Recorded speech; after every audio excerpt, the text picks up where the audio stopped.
Excellences, Mesdames et Messieurs, chers participants de cette grande conférence sur la paix et la solidarité, nous vous remercions d'être revenus après notre matinée très réussie ce matin. Tout le monde n'est pas encore là, mais nous allons néanmoins devoir reprendre le rythme de nos tables rondes. Et nous allons aborder d'emblée la table ronde consacrée aux valeurs républicaines. Et j'ai l'honneur de céder la parole à la modératrice ô combien qualifiée de cette table ronde, en la personne de Virginie Larousse, qui est la rédactrice en chef du Monde des religions, cette publication qui fait autorité et que nous sommes très nombreux à lire pour nous éclairer en matière de religion, culture, spiritualité. Un très beau portrait d'ailleurs de notre cher et très aimé ami Khaled Bencher a été publié dans une des dernières éditions du Monde des religions que je vous invite à lire. Merci beaucoup Virginie.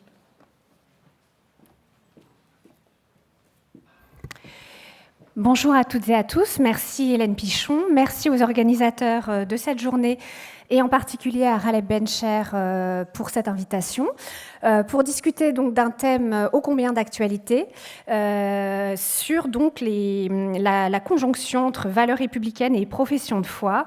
Valeurs républicaines et profession de foi sont-elles en conflit dans notre société contemporaine? Et comment faire pour que l'adhésion à une tradition religieuse ne se fasse pas au détriment de celle des valeurs de notre pays? Quelle congruence peut-on trouver entre les valeurs républicaines et l'enseignement des textes sacrés? Et en un mot, comment concilier l'appartenance à un courant religieux et la possibilité de faire société avec des personnes qui n'appartiennent pas au même courant? Donc on va discuter de ces questions avec trois invités, sachant que malheureusement, comme le débat devait avoir lieu ce matin, Monseigneur Emmanuel n'a pas pu rester. Mais nous avons tout de même le plaisir d'accueillir Monseigneur Gérard de Foix, qui est archevêque émérite de Lille, qui est l'auteur de nombreux livres de réflexion sur l'éthique chrétienne dans le monde contemporain, et en particulier, récemment, donc, comment notre religion est devenue laïque. Nous accueillons également le rabbin Philippe Haddad, rabbin donc à l'Union libérale israélite de France. Vous êtes donc très investi dans le dialogue interreligieux et en particulier dans l'amitié judéo-chrétienne. Et vous êtes l'auteur de nombreux ouvrages, notamment Israël, j'ai fait un rêve, et aussi beaucoup d'ouvrages de vulgarisation au sens noble du terme, par exemple pour expliquer le judaïsme à mes amis ou encore citation talmudique expliquée. Et enfin, donc, Tarek Obrou. Tarek Obrou, vous êtes grand imam et recteur de la mosquée de Bordeaux. Vous êtes connu pour votre fort engagement républicain. C'est pourquoi votre présence à cette table ronde est tout à fait adaptée. Et vous êtes notamment l'auteur, tout récemment, donc, d'un ouvrage qui s'appelle « Appel à réconciliation, foi musulmane et valeurs de la République française ». Donc juste pour votre information, donc cette table ronde devait avoir lieu ce matin. Elle n'a pas pu avoir lieu pour des raisons de timing. Donc cet après-midi, malheureusement, on a un peu moins de temps, donc 45 minutes. Donc on va essayer de faire cette table ronde de manière synthétique. Et donc je me propose de passer très rapidement la parole au rabbin Philippe Haddad pour exprimer d'abord ses convictions sur cette problématique valeurs républicaines et profession de foi.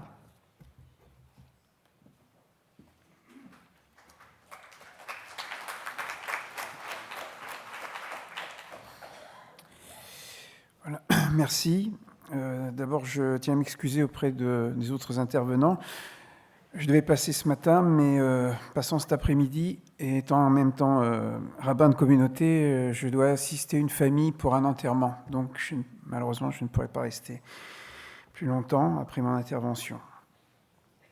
Voilà, je voulais remercier les organisateurs et notre ami et président Khaled Bencher de cette initiative et d'inviter donc différents représentants du culte à réfléchir ensemble sur des modalités de bonne pensée pour bien agir dans le sens de la paix sociale.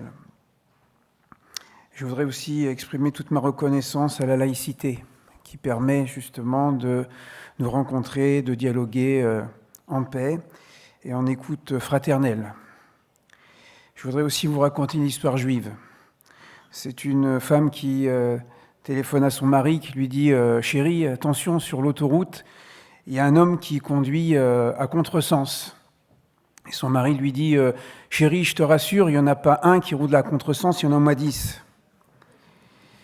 Donc la question, c'est de savoir si on roule dans le bon sens ou à contresens. Est-ce que l'histoire, c'est la somme des violences et des désespérances, ou est-ce que l'histoire, c'est la somme des espérances malgré les désespérances? Donc du point de vue du judaïsme, comment a été pensé ce rapport entre la religion et l'État dans lequel les communautés juives se sont trouvées? Et en particulier, en France, le rapport entre la religion juive et la laïcité et les règles de la République. Je me référerai d'abord à un passage du prophète Jérémie, considéré comme un des 3 grands prophètes d'Israël, avec Isaïe et Ézéchiel. Et Jérémie, dans le chapitre 29, écrit à ceux qui ont été déportés en Babylonie après la destruction du premier temple de Jérusalem en moins 586 par Nabuchodonosor. Donc nous sommes juste après la catastrophe et les Judéens, une grande partie des Judéens, donc, se retrouvent en Babylonie. Et voilà ce que le prophète Jérémie, qui lui est resté en Judée, écrit. Donc, on lit dans le chapitre 29. « Voici les termes de la lettre que le prophète Jérémie adressa de Jérusalem aux anciens de la captivité, aux prêtres, aux prophètes et tout le peuple que Nabuchodonosor avait déporté de Jérusalem à Babylone. Ainsi parle l'Éternel à tous les exilés que j'ai déportés de Jérusalem à Babylone. Bâtissez des maisons, habitez-les, plantez des jardins et mangez-en les fruits. Épousez des femmes et mettez au monde des filles et des fils. Mariez vos enfants afin qu'ils aient des enfants. Enfin, recherchez la paix de la ville où je vous ai envoyé et priez Dieu en sa faveur, car sa paix sera garante de votre paix. » Fin de citation. Ici, le prophète Jérémie annonce 2 choses. Premièrement, essayez de perdurer en tant que communauté. Construisez des maisons, plantez des jardins, mariez vos enfants et, en quelque sorte, maintenez-vous en tant que communauté de diaspora dans l'exil. Mais il ajoute, en conclusion, quelque chose de très important, recherchez la paix de la ville afin que cette paix garantisse votre paix. Autrement dit, c'est par le fait d'être de bons citoyens, de prier pour la paix des gouvernants et de la ville, du pays, que vous trouverez votre propre paix. Cette idée est intéressante, car on aurait pu penser qu'après la catastrophe dans le pays de l'ennemi, la Babylonie, eh bien, ce serait la rancœur ou la haine qui dominerait, avec un esprit de vengeance. Or, cet esprit de vengeance est balayé déjà dans le texte de la Torah, dans le Deutéronome, au chapitre 23, verset 8, attribué à Moïse. Moïse dit au peuple d'Israël « Tu n'auras pas en abomination l'Égyptien, car tu as été étranger sur sa terre. » Nous voyons donc que dans la Bible, que ce soit l'Égypte, qui est présentée à travers son personnage Pharaon comme le pays qui a asservi le peuple d'Israël, ou que ce soit les Babyloniens, Nabuchodonosor, qui a détruit le temple, qu'il ne s'agit pas de cultiver la haine ou la rancœur, mais au contraire de transformer cette catastrophe en espérance par le fait de choisir la paix. Et il y a une proximité entre l'hébreu et l'arabe, puisque shalom, salam, signifie la paix, la quiétude. Il y a aussi dans le terme de shalom l'idée de payer. Shalom, en hébreu, c'est aussi l'échalem, payer. Et en français, le jeu de mots entre la paix, P-A-I-X, et paix, P-A-I-E, comme si, pour avoir la paix, il fallait aussi être capable de payer de soi-même, renoncer à quelque chose. Dans le Talmud, les rabbins discutent de savoir quel serait le verset fondateur de toute la Bible, celui qui soutiendrait tous les autres versets. Et le Talmud conclut par ce verset qu'on trouve dans le Lévitique, « Tu aimeras ton prochain comme toi-même », c'est cela l'essentiel du message de la Torah, ça veut dire de la révélation de Dieu. Qui est le prochain? Dans la logique biblique, le prochain est la personne qui partage mon espace. Quel que soit l'espace où je vis, je rencontre toujours un prochain, une prochaine.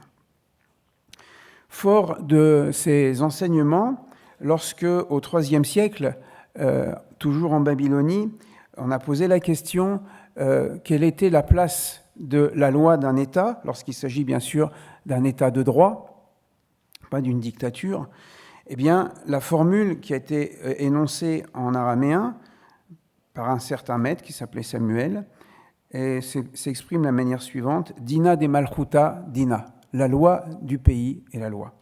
C'est à partir de ces principes que je viens d'énoncer que lorsqu'on a demandé à la population juive après la Révolution française quel était son rapport à la République, eh bien, le grand rabbin de France de l'époque a répondu « la loi du pays est la loi, et nous devons nous soumettre aux règles citoyennes ». C'est la raison pour laquelle, à partir de la Révolution française, a été établie la prière dans toutes les synagogues de France, le jour du sabbat, le jour du Shabbat, le samedi, au moment de la sortie de la Torah, nous prions pour la République française et pour le peuple français, en espérant que les dirigeants soient toujours bien inspirés pour la paix entre les citoyens. Donc du point de vue du judaïsme, le fait d'être un bon citoyen est un acte religieux. Et lorsqu'il y a une opposition entre la règle religieuse et la loi du pays, encore une fois, quand c'est un état de droit, eh bien, le fait de modifier la loi religieuse pour s'adapter à la loi citoyenne n'est pas une transgression de la loi, puisque la volonté de Dieu, au final, c'est les bonnes relations entre les hommes, c'est l'amour du prochain. Et je terminerai, pour ne pas être aussi trop long, par le triptyque de notre pays, liberté, égalité, fraternité. Liberté, c'est un droit. Et nous voyons dans les rues du monde entier aujourd'hui des hommes et des femmes réclamer ce droit à la liberté. L'égalité est un droit. Et nous voyons dans le monde entier aujourd'hui des hommes, des femmes, même des fois des genres, qui réclament l'égalité devant la loi. C'est un droit. La fraternité n'est pas un droit.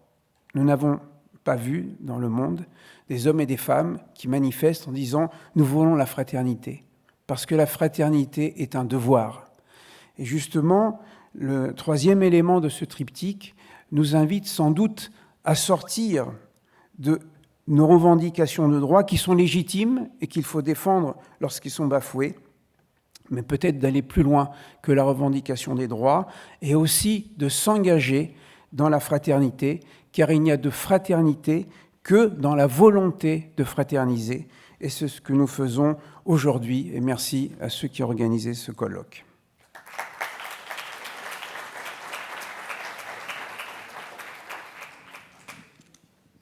Merci beaucoup, Rabbin Philippe Haddad. On va donc proposer maintenant à Monseigneur Gérard Defoy de nous exposer effectivement ses principales idées sur la manière de concilier donc valeurs républicaines et profession de foi, si vous voulez vous installer au pupitre, si vous préférez.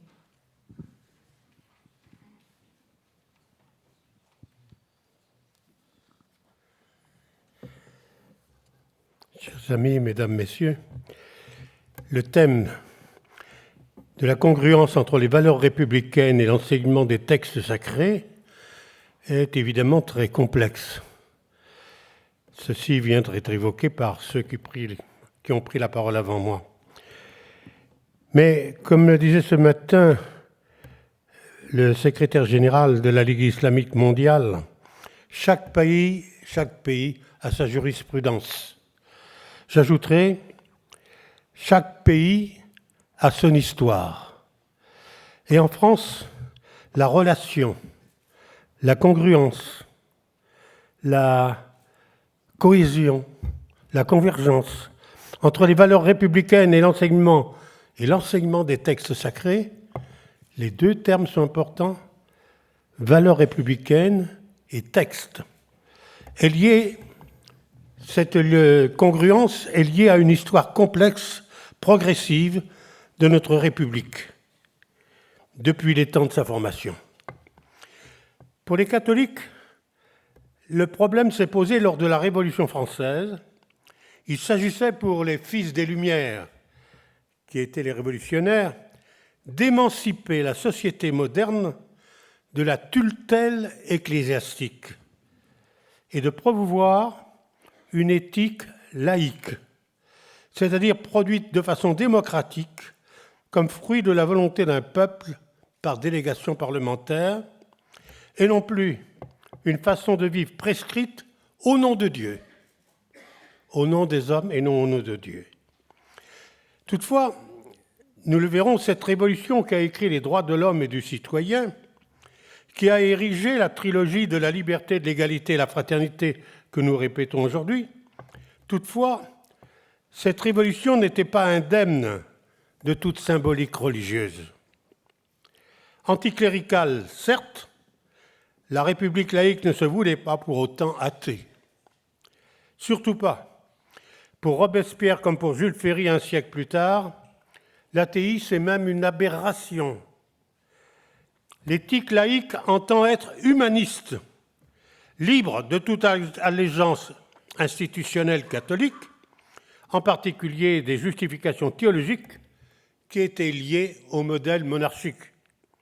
Laissant le culte de Dieu à la vie privée, il s'agissait de mettre la vie politique au service de la promotion de l'homme par la raison. L'opposition que cela a rencontrée chez les catholiques évoluera surtout au cours du XXe siècle. Ainsi, en 1963, le pape Jean-Paul XXIII appuiera les droits de l'homme selon les termes de la Charte des Nations Unies, et il écrit cette déclaration des droits de l'homme reconnaît à tous les hommes la dignité de personne, de quelqu'un, affirme pour chaque individu son droit de rechercher librement la vérité, de suivre les normes de la moralité, de pratiquer les devoirs de justice, d'exiger des conditions de vie conformes à la dignité humaine. En 1980, le pape Jean-Paul II, venant en France, entendait rejoindre le sentiment humaniste des Français. Il disait « On sait la place que l'idée de liberté, d'égalité, de fraternité tient dans votre culture, dans votre histoire. Au fond, disait-il, ce sont là des idées chrétiennes. Mais sachant l'origine révolutionnaire de la formulation, il reconnaîtra pour justifier son ouverture, les révolutionnaires voulaient agir pour l'homme. » Alors, j'aurai deux points. Premièrement, la genèse de nos valeurs républicaines. Ce que nous appelons depuis 2 siècles les valeurs républicaines ne devrait pas représenter seulement des idéaux, des valeurs ou une charte morale, mais c'était destiné à faire l'âme de la nation, la cohésion nationale. La religion, alors, offrait le ciment de relations qui nouait les solidarités d'un peuple, favorisait cette cohésion sociale. Et en particulier, ce fut la raison de l'attachement à une conception laïque de l'école, qui était le lieu où se formait l'âme de la nation, sans quelque allusion que ce soit à une religion.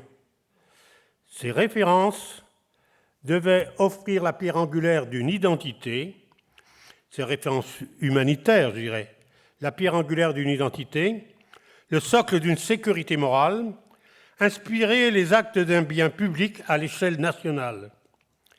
Elles sont donc par elles-mêmes une histoire sociale, elles légitiment au cours des temps, des dépendances. Elles font naître de nouvelles instances d'autorité administrative. Elles supportent un pouvoir public, un pouvoir politique d'intérêt général. Cela deviendra l'amour sacré de la patrie. La patrie devient sacrée. Or, nous trouvons dans l'héritage chrétien diverses affirmations du fondement religieux du gouvernement politique. Notamment si les apôtres de l'Évangile, devant les autorités publiques de leur pays, disent préférer obéir à Dieu plutôt qu'aux hommes, c'est parce qu'ils ont la conviction que le pouvoir n'a pas sa source en lui-même. En ce monde, le pouvoir vient d'en haut, comme le rétorquera Jésus au gouverneur romain. Toutefois, les premiers apôtres, Paul et Pierre, dans le sens de ce que vient d'évoquer M. le rabbin, estiment qu'obéir aux lois de ces gouvernants fussent-ils incroyants, c'est réellement servir la volonté de Dieu en assurant à la société la sécurité et le service de l'harmonie. La profession de foi chrétienne préconise ainsi une vision religieuse du pouvoir, en tant qu'il sert la paix et l'unité. Mais en même temps, elle entend demeurer une instance critique de son exercice, de l'exercice de la gouvernance, ceci au nom de l'altérité et de sa source religieuse. Elle assure une vigilance quant à la propension chez les titulaires des pouvoirs publics à vouloir posséder totalement les biens. Et c'est une réalité encore dans notre monde. Par la globalisation idéologique de l'existence, comme les idéologies marxistes ou autres ou libérales l'ont imposé au cours du XXe siècle. Quant à leur dérive totalitaire, elle indique le respect de la transcendance pour respecter la dignité de chaque personne, au-delà de sa soumission à quelque puissance oppressive, matérialiste ou intellectuelle, qui a souvent réduit la religion à son utilité sociale et marchande. La profession de foi se dit socialement et culturellement dans la différence et non dans l'alignement sur un dénominateur commun, confortable, puissant ou utile. En conséquence, la profession de foi ébranle les consensus apparents des puissances établies. Le sacré provoque toujours des ruptures, il incite à des dépassements, il doit inquiéter les règles de la reproduction passive des mœurs, il met en cause les représentations trop absolues de l'autorité. N'est-ce pas le sens premier du mot hiérarchie comme source du sacré? Le pouvoir vient du sacré, ce qui fut radicalement récusé par les nouveaux pouvoirs au XIXe siècle. En Europe, à l'aune des Lumières, la citoyenneté, dans son expression démocratique, a certes permis un gain de responsabilité politique pour les peuples, bien sûr. L'idée en avait été débattue chez les Grecs, mais la relation entre la cité républicaine des hommes, selon Cicéron, et la cité de Dieu, selon Augustin, s'est révélée fragile lors des invasions barbares. Face à l'agressivité envahissante, il fallut recourir au rapport de force pour assurer une légitime défense. Puis au XXe siècle, nous avons vu, et ce n'est pas sans nous inquiéter, des élections démocratiques portées au pouvoir des systèmes totalitaires qui ont ravagé les corps et les esprits, anéantissant un ensemble de valeurs qui apportaient à la dignité humaine un socle spirituel de liberté et de fraternité, sinon d'égalité. La personnalisation théocratique du chef a pu conduire à des projets de sécurité agressifs qui s'opposaient socialement en excluant l'autre, refaisant à l'autre le droit d'exister dans sa différence. Ce fut déjà à l'origine des guerres de religion, ou même la motivation d'une révocation de l'édit de Nantes, puis au siècle dernier, nous avons subi l'émergence des théories emblématiques de républiques dictatoriales, qu'elles soient marxistes, libérales ou franchement racistes. La dérive meurtrière du totalitarisme n'est pas seulement une tension entre ceux qui croient au ciel et ceux qui n'y croient pas.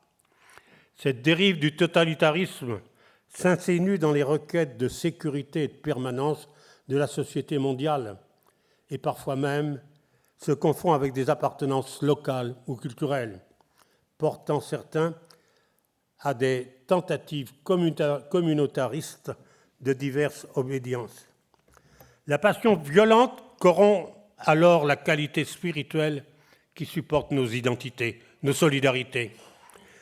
La passion fait irruption dans notre culture, bien au-delà des questions de rites et de signes. Elle détruit l'éthique sociale par la peur et la haine. Aussi, la profession de foi va de pair avec la liberté de conscience et donc la liberté religieuse.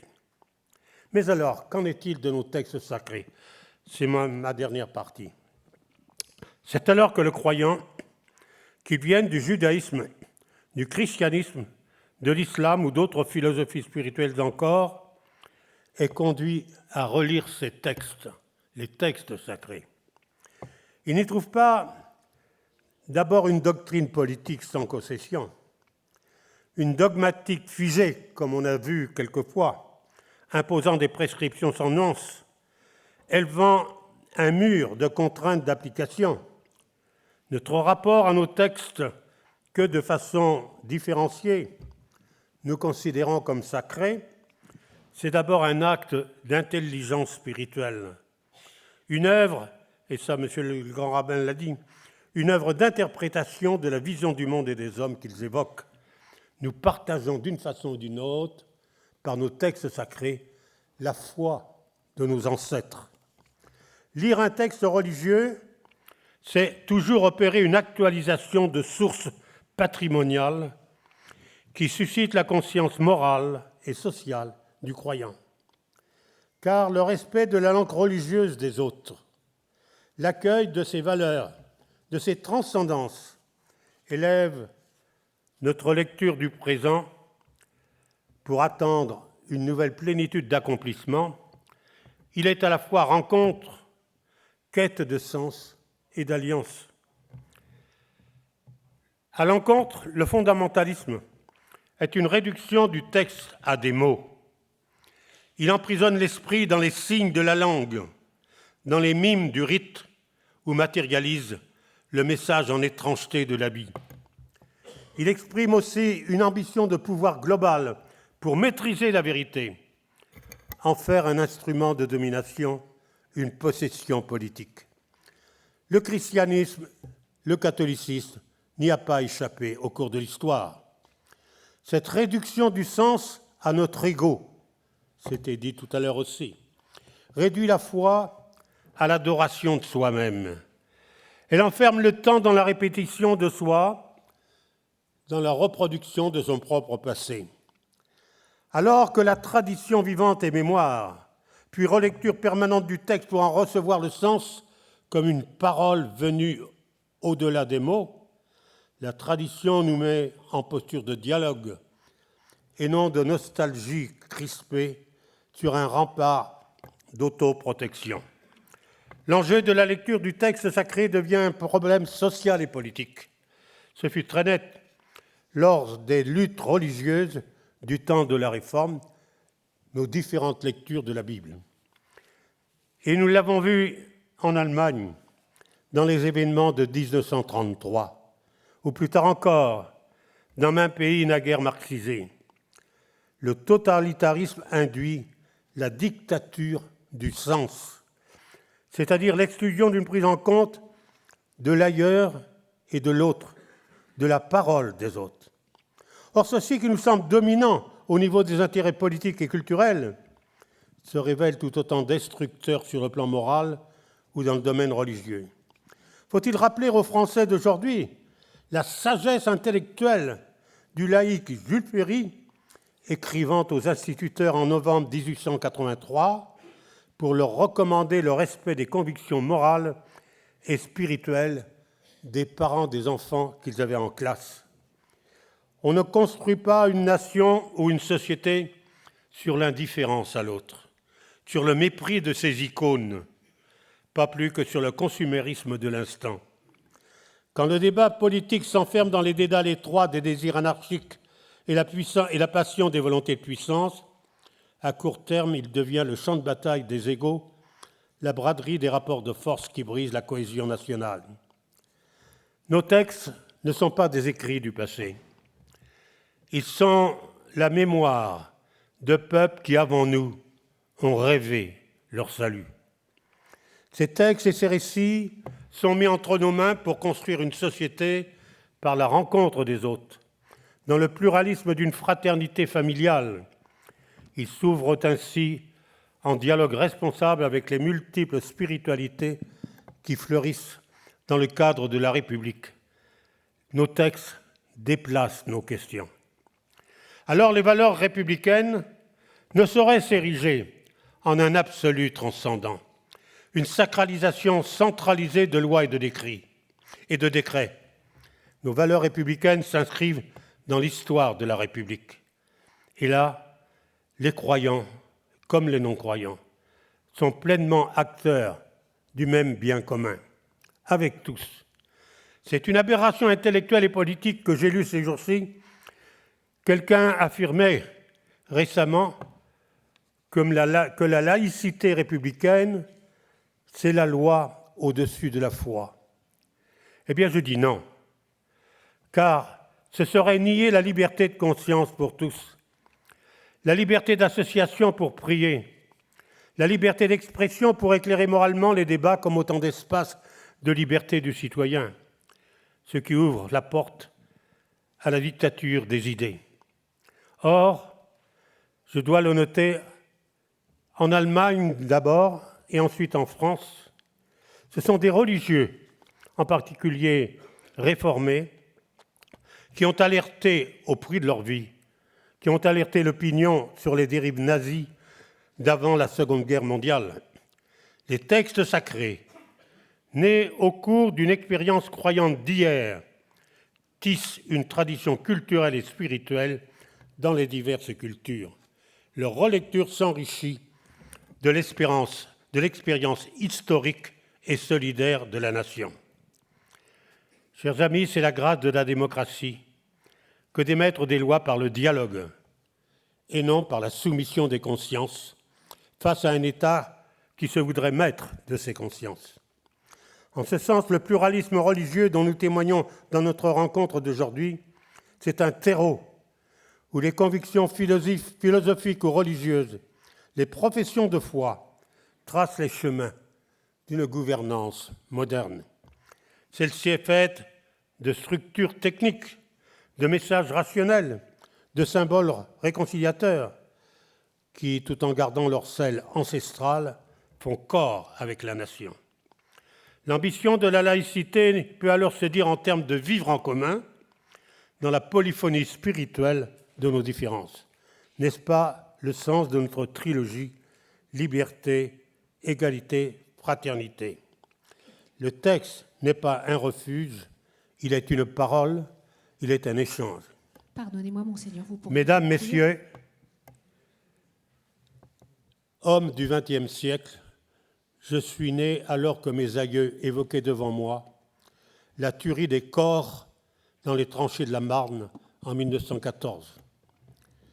Adolescent, j'ai découvert la tuerie des âmes quand les idéologies asservissaient les consciences et les brûlaient dans les camps de la mort en 40-45.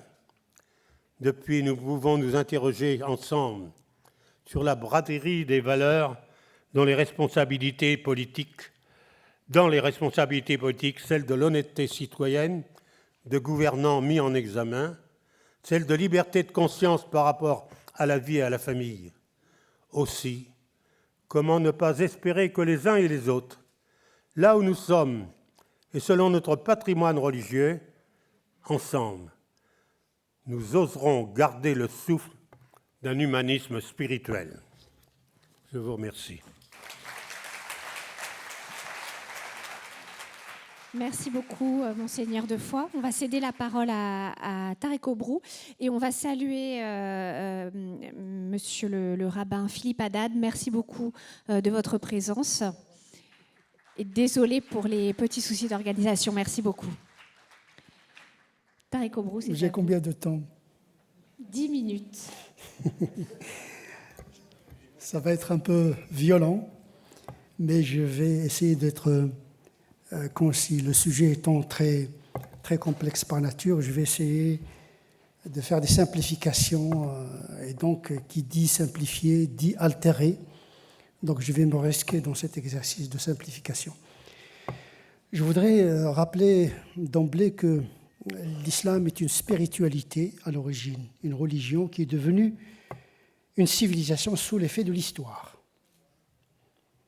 Elle est née avec une logique du pouvoir, mais notre histoire n'est pas notre charia. Théologiquement parlant, l'histoire n'est pas un code pour les musulmans. Si le théologien que je suis lit les textes, ce qui va m'intéresser, ce n'est pas la photographie finale du texte coranique et de la tradition du prophète, mais la cinétique de la révélation et comment il a composé avec sa réalité. Le paradigme se trouve dans cette articulation entre les fragments de la révélation qui venaient répondre à une réalité. Donc il y a une théologie de la réalité qui nous permet comment l'intervention divine se manifeste dans l'histoire. La révélation compose avec l'histoire, mais elle ne la canonise pas. L'histoire par nature évolutive, mais l'esprit, lui, il reste permanent. C'est à cet égard que le Coran lui-même se qualifie d'esprit. Ainsi, nous t'avons révélé un souffle, un esprit. Cet esprit, il a pris le corps dans une langue arabe, dans une anthropologie arabe, liée aux circonstances du moment coranique, mais il ne s'agit en aucun cas de canoniser un modèle anthropologique. Patriarcal, polygame, tribal, la révélation a composé avec une réalité. Il y a un compromis de la révélation, donc un compromis divin avec la réalité humaine pour négocier le message. Ce qui va m'importer, c'est ce message qui est dans les interstices des textes, cet esprit qui circule dans les versets, dans la tradition, pour le dégager, pour pouvoir le désenvelopper de l'anthropologie du moment coranique, pour pouvoir l'intégrer dans ma réalité ici et maintenant. C'est pour cette raison qu'il faudrait distinguer deux formes d'herméneutique. L'herméneutique fondamentale, c'est-à-dire essayer de comprendre comment la révélation s'est intégrée dans l'histoire du moment coranique, fragment par fragment, verset par verset. Cela demande une grande imagination, parce que nous avons sous les yeux des textes. Comment les faire parler? Donc, il faut non seulement une intelligence, mais une force de l'imagination. Je pense que l'imagination est créatrice du sens. On a besoin de réparer, de combler la déficience de la raison par l'imagination. Comment cette révélation accompagnait le prophète dans des situations paradoxales, parfois contradictoires, ce qui explique les paradoxes de la révélation et les contradictions en apparence dans le texte, qui ne sont pas dues au texte, mais qui sont dues à la réalité du texte. D'où l'importance d'une doctrine herméneutique, parce que dans le texte, on peut trouver la chose et son contraire. C'est comme dans la physique et dans la biologie, on reçoit des informations, des phénomènes, parfois contradictoires, mais on a besoin d'une théorie qui nous permet de donner sens au phénomène. Et le Coran, c'est un phénomène. C'est un phénomène qui vient de l'absolu, mais qui a fait éruption dans le monde des humains. Donc il faut qu'il soit étudié en tant que phénomène. Le noumen nous est inaccessible. Le noumen, c'est Dieu qui est derrière la parole, sachant que les musulmans n'ont jamais confondu le Coran avec Dieu, ni la parole ontologique, la pensée intérieure de Dieu, et son articulation en langue arabe. C'est-à-dire que le théologien que je suis, l'herméneute que je suis, quand je travaille sur le texte, je travaille sur les traces. Je fais l'herméneutique de la trace. Les ayat, les signes, ce sont des traces. Donc Dieu ne se dévoile pas, ne s'incarne pas, le suspense sémantique et herméneutique est gardé totalement. Ce qui me permet d'être plus ou moins libre, donc j'aurai Dieu que je mérite et l'islam que je mérite. C'est ça la liberté également, la liberté d'assumer l'interprétation du texte. Jamais les musulmans n'ont été gouvernés par le texte. L'autorité était le commentaire des doctrines. Malikites, Shafi'ites, Hanbalites, etc. sont des hommes de leur temps, datés et situés, ont pu produire une théorie à partir de leur réalité pour gérer les informations scripturaires. Nous devons faire la même chose à partir de notre réalité contemporaine, occidentale et française. Et donc il faut partir de la singularité de la réalité pour produire une théorie herméneutique. Et là, on passe à l'herméneutique appliquée. Comprendre le texte dans l'univers du texte, c'est une chose. Le comprendre ici maintenant demande une épistémologie de la réalité pour forger une doctrine herméneutique pour pouvoir lire les textes à la lumière de notre contexte. Le texte lui-même est chargé d'histoire. Donc il faut faire ce qu'on appelle le furuq. Les savants du Moyen-Âge, ils ont inventé une discipline qui s'appelle la séparation des ordres. L'ordre de la foi est distinct de l'ordre de la pratique. L'ordre de la pratique cultuelle est distinct de l'ordre de la pratique éthique. Et l'ordre juridique, c'est un autre ordre. Jamais les musulmans n'ont confondu les répertoires. On peut dire que l'islam est né avec une forme de sécularisation qui n'a pas permis la sortie de la religion, mais de séparer les ordres. Et les compagnons étaient avisés de cette distinction, parce que le prophète tenait à ce que les musulmans ne confondent pas le spirituel avec le politique. Il disait « Je ne suis pas un roi. Lestu malikan. Innama ana abdullahi wa rasuluh. Je ne suis pas un roi, je suis le messager de Dieu et son serviteur. » Il a géré la cité, mais ça ne faisait pas partie de ses fonctions en tant que prophète. Et donc, les furuq, cette discipline de discernement, de distinction des ordres, commence d'abord par le statut du prophète. Tous les comportements du prophète ne relèvent pas de sa mission apostolique. Nous avons besoin de cette herméneutique qui nous permet de faire la séparation des ordres, de faire le tri entre le circonstanciel dans les textes et l'invariable dans le texte pour pouvoir l'envelopper par la culture du temps. Donc, l'islam est né triomphant, avec une pensée de domination. L'autre était subordonné, dominé, ou bien l'autre est un ennemi potentiel. C'était l'épistémé du Moyen-Âge. Tout le monde vivait dans cette épistémé. Sauf qu'avec l'éruption, l'émergence de l'État-nation, eh bien, la question de la citoyenneté a fait que la foi s'est découplée de la citoyenneté. Chose qui a été confondue au fil de l'histoire. L'identité politique est devenue l'identité spirituelle sous le régime de califat, donc musulman politique et musulman religieux. Eh bien, il faut faire la distinction. Déjà, à l'époque du prophète, il y avait les éléments intrinsèques qui nous permettent de faire cette distinction avec le premier wathiqa, le premier pacte de Médine, où il est dit que les Juifs, ils ont leur religion, les Juifs et les musulmans de Médine constituent une seule communauté, une seule umma, dans le sens politique. Aux Juifs, leur religion, et aux musulmans, la leur. On est là presque dans une proto-laïcité.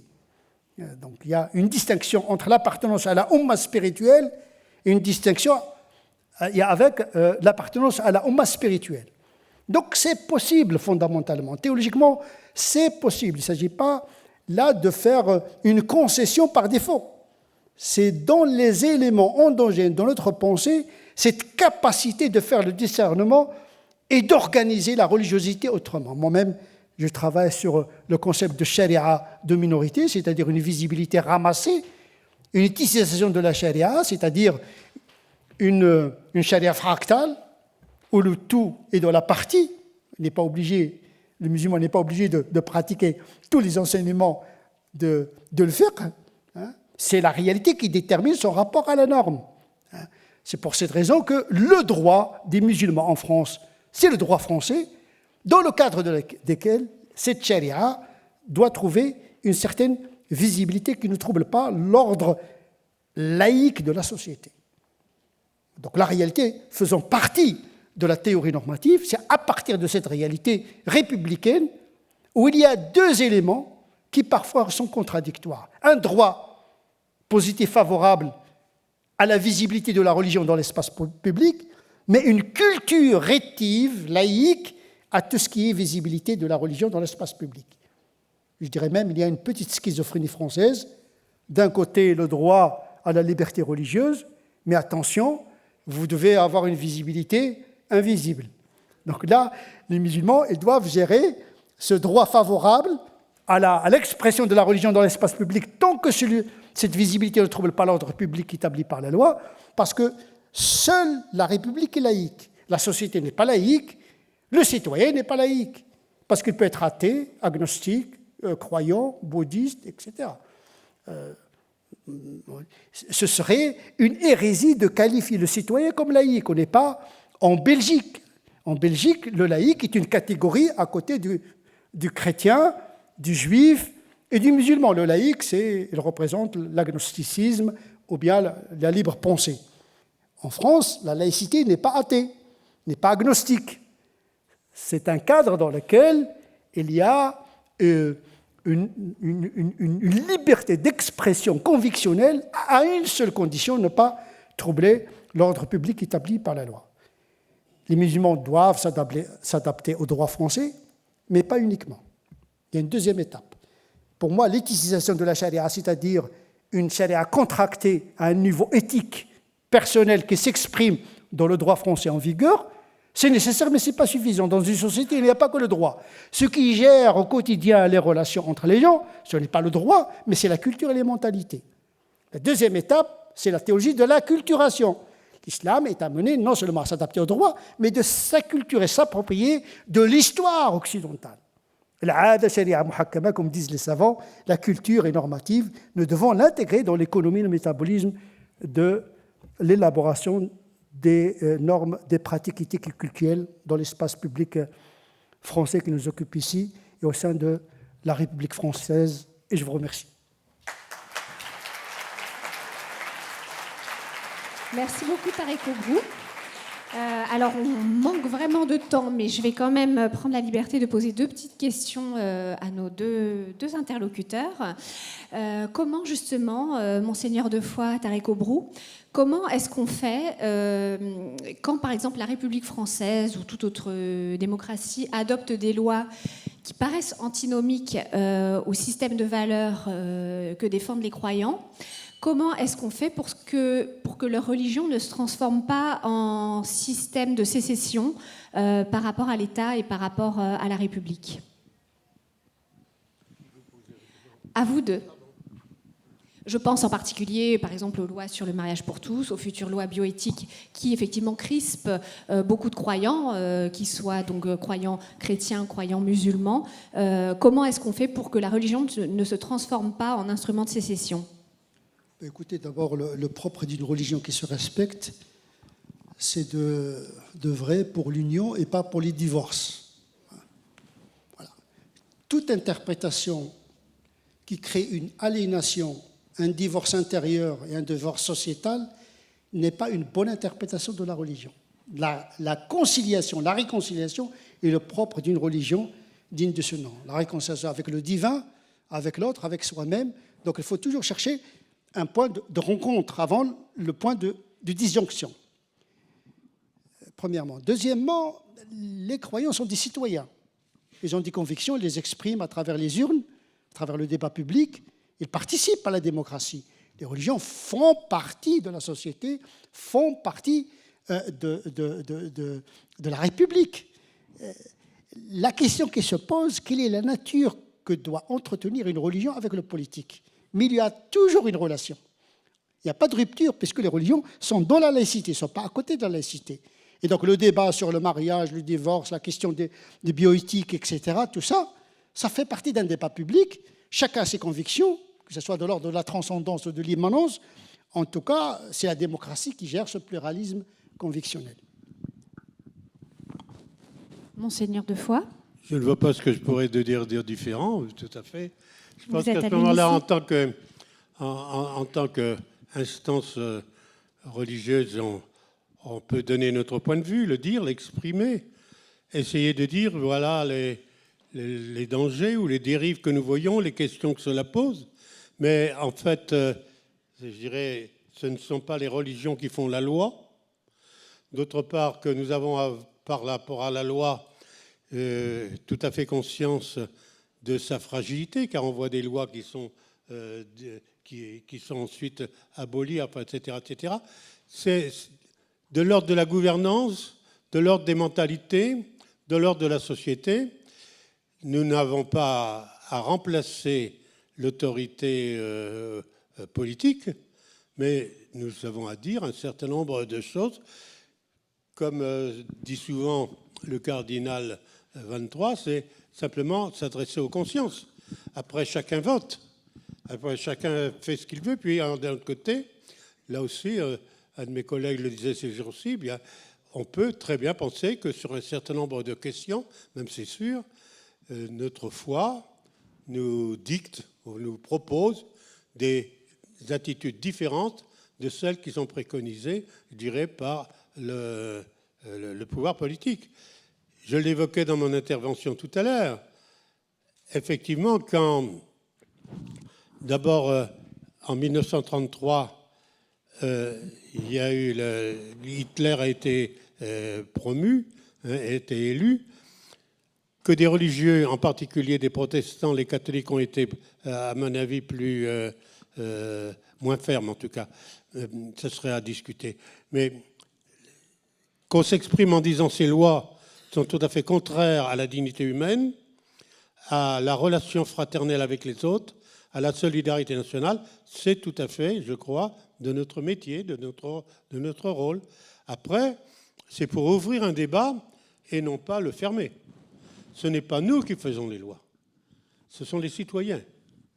Donc il faut respecter la souveraineté du peuple, mais nous sommes dans son peuple, nous sommes nous-mêmes des acteurs de la société. Et pour beaucoup de questions, je pense qu'effectivement, nous avons à participer au débat, ce que nous faisons en ce moment. Merci. Tarek Obrou, vous avez sans doute en mémoire cette enquête de l'Institut Montaigne en 2016 qui montrait que 29% des musulmans sur le territoire national français donc, contestent la laïcité, considèrent qu'elle ne permet pas d'exprimer librement sa religion. On sait que l'Église catholique a mis aussi beaucoup de temps à accepter le système de la laïcité, même si aujourd'hui elle en est la meilleure défenseuse, si j'ose dire. Est-ce que, du coup, Tarek Obrou, cela doit nous rendre optimistes par rapport au fait, finalement, que la laïcité fait son chemin et que demain, tous les musulmans se trouveront en accord avec ce système fondateur de la République française? Je ne pense pas qu'il y a une fraction de la communauté musulmane qui conteste la République. Il y a peut-être une gêne dans l'expression individuelle de la religion. C'est à ce niveau-là où il y a un problème. C'est que beaucoup de musulmans disent oui, il y a une liberté, je ne trouble pas l'ordre public, j'ai le droit de manger ce que je veux, de m'habiller comme je veux, même si moi, personnellement, je ne suis pas d'accord sur un certain nombre de pratiques attribuées à la religion, mais ça fait partie de la liberté tant que cela ne cause pas une violence, ne trouble pas l'ordre public établi par la loi. Et donc, effectivement, il y a un malentendu, parce que beaucoup de musulmans ne connaissent pas le volet culturel et mental et historique de la laïcité. Il y a la laïcité des textes, il y a la laïcité des mentalités. Nous sommes plus gouvernés par la laïcité des mentalités. Et donc, la laïcité française a gardé des traces de défiance à l'égard de la religion. Hier, c'était le catholicisme. Aujourd'hui, c'est l'islam. Elle a été dopée par une visibilité incomprise et parfois une visibilité transgressive, parfois ostentatoire. Et donc, effectivement, ça a déstabilisé la laïcité en tant que telle. Les musulmans aussi n'ont pas cette culture historique de la laïcité. Ils sont les derniers, ils sont venus avec un retard historique par rapport à la loi 1905 1905, ils n'ont pas participé à la sécularisation occidentale, ils ne connaissent pas ce mouvement de sécularisation, ils sont en train de le vivre. Je pense que les musulmans vont passer par la sécularisation. Ce que je crains, c'est presque l'extinction même de la foi musulmane. C'est ça que je constate. On va passer d'une visibilité presque de provocation identitaire, mais qui n'est pas fondée sur une spiritualité, c'est plus de l'identité. Et l'identité tue le spirituel. Et donc je suis en train de constater un basculement du terrorisme à l'extinction, à l'évanouissement de la foi musulmane. Parce que l'extrême engendre l'extrême, de toute manière. Et il faut trouver un point d'équilibre. Il faut que les musulmans insistent sur la pratique de la foi, parce que la foi, c'est une pratique du cœur, la pratique culturelle et spirituelle, et les pratiques des valeurs morales, au lieu de chercher toujours les points de disjonction par rapport à la société. Donc je suis différent, donc j'existe. Ça pervertit la religion, parce que le propre d'une religion, c'est la pudeur et la discrétion. Tout ce qui est exposé aux yeux des autres altère la sincérité. Donc, parfois, le fait d'être exposé au regard des autres peut porter atteinte à l'épanouissement spirituel qui est essentiellement intérieur. Donc, effectivement, les musulmans sont en voie de sécularisation. Mais cette sécularisation, malheureusement, n'est pas accompagnée par une doctrine, par un discours religieux conscient. Il y a une théologie de bricolage. Il y a des imams qui font ce qu'ils peuvent parce qu'ils ne sont pas outillés, ils n'ont pas les outils de saisir la réalité. La réalité, c'est la moitié de la connaissance de la religion, parce qu'il est amené à s'articuler dans une réalité. Si on se trompe de réalité, on va se tromper de religiosité. Et donc on a besoin de former les imams qui structurent la religiosité des musulmans. Et il y aura beaucoup de dégâts dans les deux sens. Il y aura de la violence, mais il y aura un risque également de disparition de la foi musulmane. Monseigneur Defoy, est-ce que vous partagez justement cette vision que la sécularisation de la société française justement a participé à la disparition de la foi chrétienne, en particulier catholique? On dit beaucoup que les églises sont désertées. Je pense que premièrement, je voudrais dire, je suis tout à fait en accord avec ce qu'a dit monsieur, ce que vous avez dit tout à l'heure. C'est au fond, notre rapport au texte, c'est un rapport d'herméneutique, c'est un rapport d'interprétation. C'est effectivement, je dirais, continuellement cette relecture du texte pour engendrer un sens pour aujourd'hui. Mais en fait, je crois que ce qui est le plus grave à l'heure actuelle pour nous, vu de mon point de vue, c'est l'ignorance religieuse. Et des gens, même des gens qui sont pratiquants religieusement, ont une faible densité, je dirais, de spiritualité. Et en même temps, l'ignorance radicale s'étend. Parce que, si vous voulez, entre la laïcité de Jules Ferry ou de Ferdinand Buisson et ce que nous vivons aujourd'hui, en termes de laïcité, il y a un abîme. Parce qu'on ne peut pas dire à proprement parler que la laïcité de Jules Ferry, etc., c'était une laïcité qui respectait la dimension religieuse. Tandis que je pense que le monde actuel, pour d'autres raisons, banalise le religieux. Et en ce sens-là, on se trouve, je dirais, devant un déficit, ce qui rend la possibilité de mouvements, effectivement, de violence, qui ont l'apparence du religieux, mais qui n'en ont pas perçu le sens propre. Est-ce que, du coup, l'école de la République devrait davantage proposer un enseignement du religieux, comme le fait par exemple la Belgique ? Alors, il faut sans doute trouver une autre forme pédagogique, mais je crois effectivement que apprendre aux enfants, mais peut-être aux adultes, à accueillir les icônes des autres, c'est quelque chose d'important. C'est-à-dire, autrement, on fait un enseignement uniquement matérialiste. C'est-à-dire comment, je vois dans un certain nombre d'écoles que j'avais dans le Nord, la présence de l'islam était à 80% présente dans l'école catholique.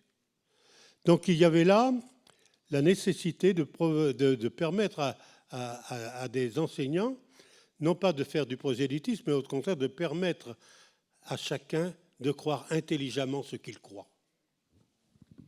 Très bien. Écoutez, je vous remercie tous les trois et maintenant tous les deux. Pour des questions d'emploi du temps, on va passer à la prochaine table ronde. Hélène Pichon, je vous redonne la parole. Merci beaucoup à tous les deux et bonne continuation pour cet après-midi de table ronde.